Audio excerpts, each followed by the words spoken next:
So I was recently reading this short manga adaptation of the movie Isle of Dogs, and there were a couple of points in the story where the narrator explores the physiology of a dog, exploring how their heart beats much faster than us humans and the significance of every single moment counting because of how much time on this earth they have and how much shorter it is than ours as a whole.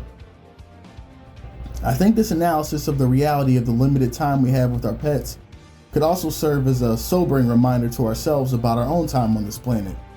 I think all of us have at one time or another taken for granted the fact that we'll wake up in the morning. And this reality is understandable. I mean, we woke up every morning before this one, so why should the upcoming day ahead of us be any different? But in truth, I feel like every waking moment we are alive on this planet that is not a complete disaster is an unbelievable miracle. And I can't say that this thought process is in my head all the time, but when I truly think about my own existence, it always comes back to this fact.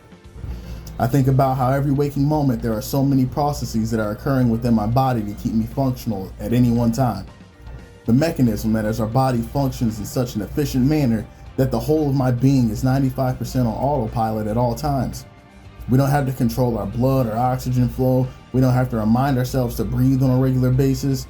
Our existence allows us the privilege of simply handling our executive functions and then taking care of the rest. I think about the reality of how when I'm sleeping, how easy it would be to me just choke and die. This isn't to get dark or depressing or anything, but really think about it. I mean, all it would take is for one part of our brain to miss a signal, for a really asshole spider to just jump in our mouth, clog our throat, and die. There's so many ways we could just die in such a haphazard and stupid way. We could just be walking and our heart clogs and we fall over and we're finished. I think about how there are enough people in the world with common sense so that we are able to do things like drive a car on the road without all of us being immediately immersed in chaos and exploding. The relative mundanity and peace by which we are able to live our lives in Western society is truly nothing short of a miracle.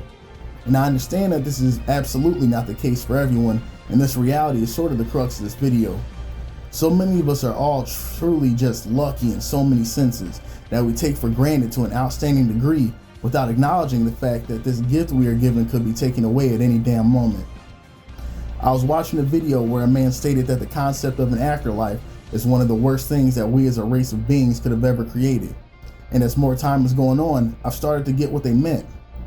Many people seem to think that we can treat our lives in a haphazard way, wasting our existence or harming others because, I'll do better in the next life. How the hell do you know that you aren't already in heaven or paradise and you're making a damn mess of it with your selfishness? How do you know with such certainty what comes next is better than this and what we have here? How do you know that this isn't the most fantastic and treasured gift you could be given and you're already squandering it? I don't want this to seem like I'm talking down on anyone with strong religious beliefs or foundations. This is not what I mean at all.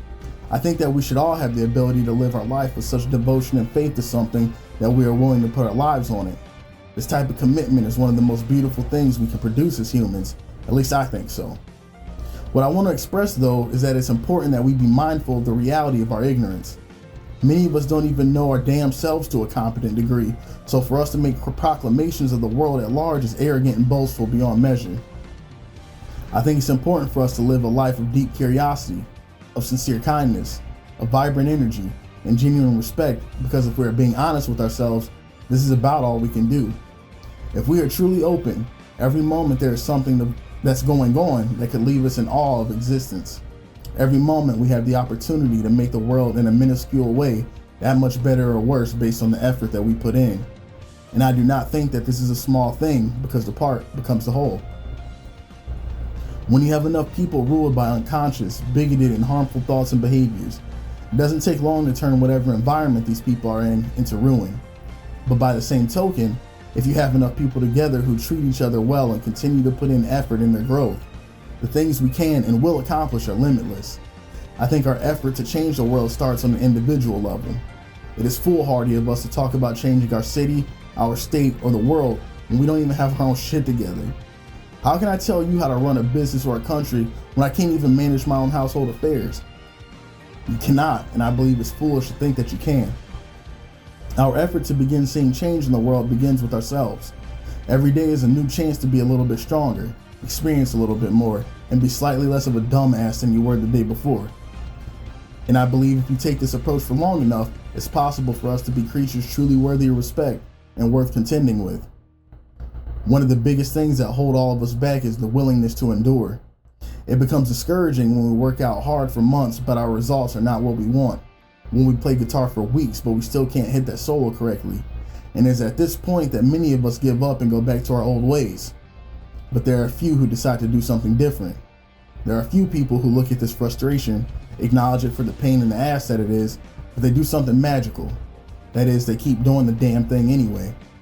And this is the only thing that I think keeps most of us from being great. We stop instead of doing the damn thing anyway.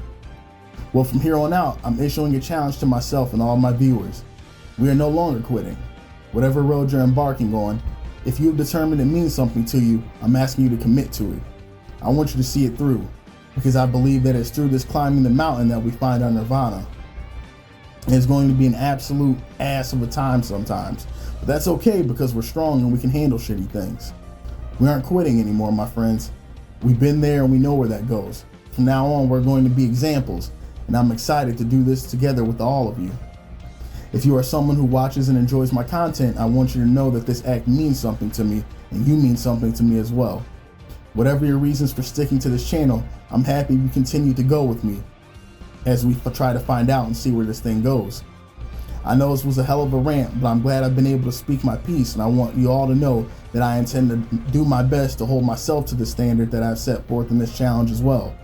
We're all gonna make it, homies, whatever that specifically means to you. Come back to this video whenever you need to, and know that even though I may not know you personally, you are valued, and there's someone out there who thinks like you do. Thanks for watching. Let's get ready to go kick some ass.